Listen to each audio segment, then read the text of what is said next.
All right, let's dive straight in. We're tackling a major geopolitical development today that has huge implications for your prelims, mains, and even your interview.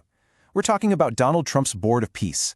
On January 18, 2026, India got an invitation to join this powerful and, frankly, very controversial new global body.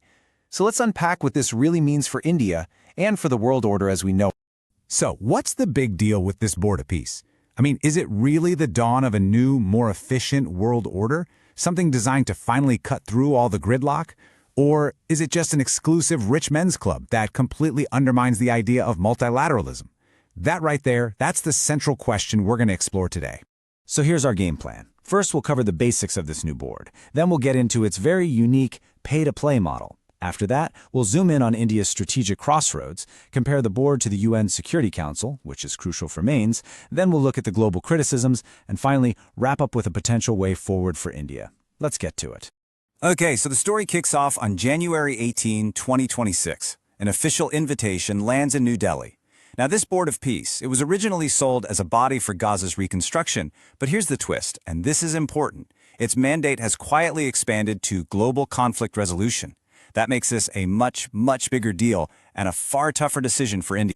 And just like that, India is caught between a rock and a hard place. On one side, you have the absolutely vital strategic partnership with the United States. But on the other, you have India's long-standing commitment to the UN and its cherished role as a voice for the global South. This invitation isn't just a letter. It's forcing a choice with very, very real consequences. Right, let's get into the mechanics of how this Board of Peace is supposed to work. Now, for those of you with an eye on the exam, you know UPSC loves these kinds of institutional innovations, so the details here are absolutely critical. We're going to deconstruct this thing piece by piece. Officially, the Board of Peace is described as a sui generis entity. That's a keyword trigger for you. It's a fancy way of saying it's one of a kind, totally unique. It's not your typical UN body. Yes, it gets a veneer of legitimacy from a UN Security Council resolution, 2803 to be exact, but at its core, it's a public-private partnership. Think of it as applying a corporate boardroom strategy to global governance.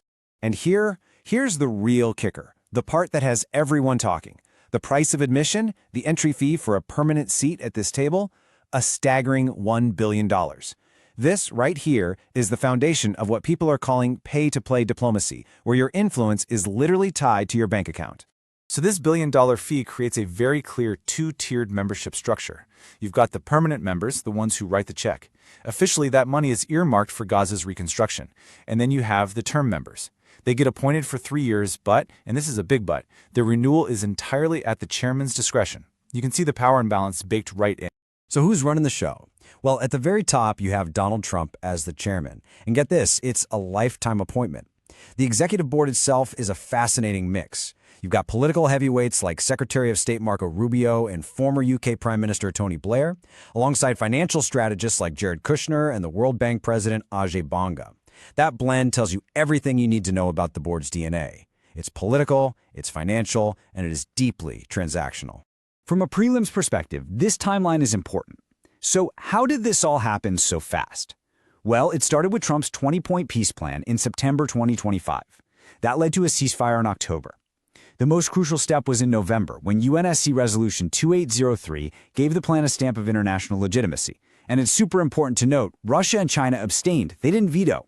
Then the invitations went out in January 2026, with a grand launch plan for Davos. You couldn't pick a better venue for this mix of global finance and politics. Okay, now for the core of our analysis, especially for GS Paper 2.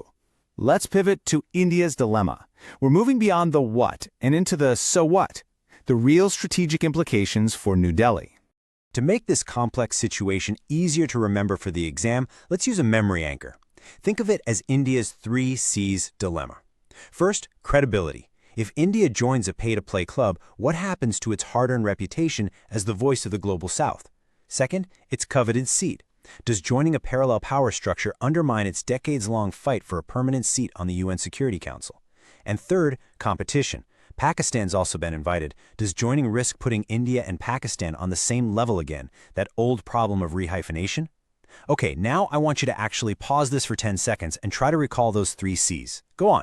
When you lay it all out like this, the choice becomes incredibly stark. The reasons to join are very pragmatic, right? It strengthens the U.S. partnership, gives India a key voice in the Middle East, could help fend off trade tariffs.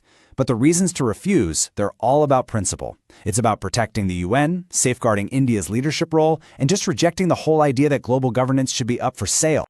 Now, for a section that is pure gold for your mains exam. Comparing a new institution with an old one is a classic UPSC question format. So let's break down the fundamental differences between this new Board of Peace and the old guard UN Security Council. This could be a 10 or 15 marker, ready to go. This table really cuts to the chase. Here's a second memory anchor for you. Think of the UN Security Council as a public parliament. It's born from the UN Charter, has a rotating presidency, and it's built on the idea of collective security. It can be slow, bureaucratic, deliberative. In total contrast, the Board of Peace is like a private equity board. It's a US-led startup, has a permanent chairman, membership is based on cash, and its entire philosophy is transactional minimalism. It's all about speed, agility, and getting the deal done, bypassing that slow parliamentary process. All right, let's widen our lens now and look at the storm of global criticism that's been brewing against the Board of Peace. This is where we get into that classic overlap between international relations in GS Paper 2 and the ethical dimensions you discuss in GS Paper 4. And these criticisms are pretty heavy. First, and this is the big one, legitimacy.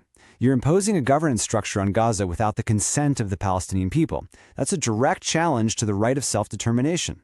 Second, mission creep. We talked about this. That quiet expansion of its mandate to global conflict resolution has a lot of countries nervous about their sovereignty. Third, sustainability. The whole thing is built around one person. What happens to the board if Trump is no longer in power? And finally, it's creating a massive transatlantic rift. When key allies like France and the Nordic countries flat out refuse to join, it signals a deep, deep division in the Western alliance. Okay, so we've analyzed the problem to death. But a great mains answer doesn't just state the problem, it provides a way forward. So what is a smart, pragmatic path for India to take here? Let's chart it out. A potential three-part strategy could look something like this. First, calibrated engagement. What does that mean? Join as a non-paying term member. That way, you keep your seat at the table, you maintain those crucial ties with the US, but you don't buy into the pay-to-play stigma. Second, set clear red lines. India's participation should be strictly limited to humanitarian aid. No troops, no military involvement. Full stop. And third, and this is probably the most important part, champion UN reform. Use the very existence of this board as leverage, as a wake-up call, to scream from the rooftops for urgent and meaningful reform of the UN Security Council itself. If you need a powerful, one-line conclusion for a mains answer on this topic, this is it. The Board of Peace represents a paradigm shift from institutional multilateralism to transactional minilateralism. It perfectly captures the core issue and its challenge to the entire global order built after World War II. It's a fantastic value add it's in line.